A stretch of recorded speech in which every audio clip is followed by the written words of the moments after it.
মানবতা কমিশন গঠন করতে পারেন না, ফিলিস্তিনে গঠন করার সুযোগ পান না, আপনারা সিরিয়ায় দীর্ঘ ৬৭ বছরে পারেন না, আপনারা আসছেন শান্তিপূর্ণ বাংলাদেশে মানবাধিকার কমিশন গঠন করতে। এই ষড়যন্ত্র বাস্তবায়নের জন্য নতুন করে জঙ্গি নাটক সাজানো হয়েছে। অনতিবিলম্বে সকল জঙ্গি মামলা প্রত্যাহার করতে হবে। সংগ্রামী উপস্থিতি, এ পর্যায়ে সংক্ষিপ্ত বক্তব্য রাখবেন জুলাই বিপ্লবী কাফেলার স্বপ্নদ্রষ্টা মাওলানা আমিনুল হক।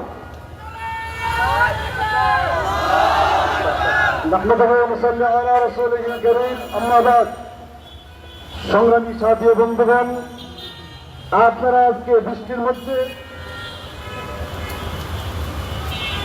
মুসলিম ভ্রাতৃত্বের যে দৃষ্টান্ত স্থাপন করেছেন, আগামীর প্রজন্ম আপনাদেরকে প্রশংসার সহিত স্মরণ রাখবে ইনশাআল্লাহ।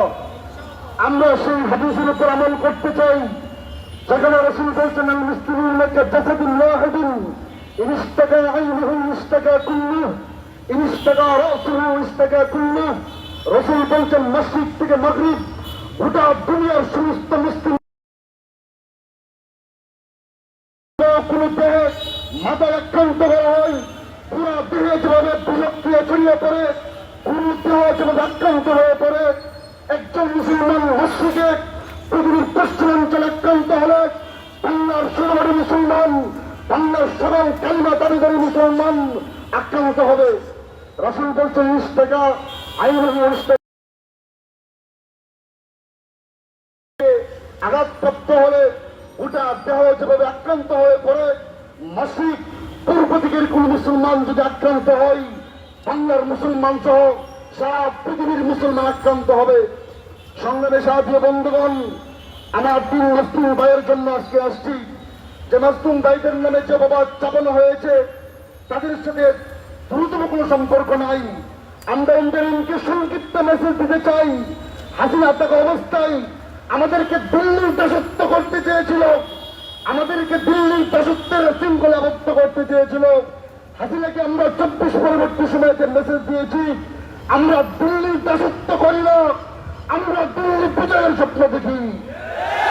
আমরা ইন্টারিমকে বর্তমান গভর্নমেন্টকে জানিয়ে দিতে চাই, যদি আপনারা এই মনোভাব নিয়ে চলে, সংগ্রামী সাথী বন্ধুগণ, আমরা জানিয়ে দিতে চাই, সেই হাসিনার পুরাতন ফাঁকা বুলি যদি ২৪ পরবর্তী স্বাধীন বাংলাদেশে আবার কেউ চালানোর চেষ্টা করে, হাসিনা তো পথ পালানোর পথ খুঁজে পেয়েছিল, আপনারা পালানোর পথ খুঁজে।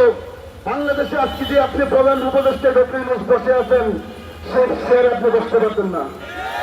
যদি বাংলার সংগ্রামে উত্থানের সম্ভাবনা থাকতো, আপনারা যদি ফাঁকা বুলি হইতেছেন,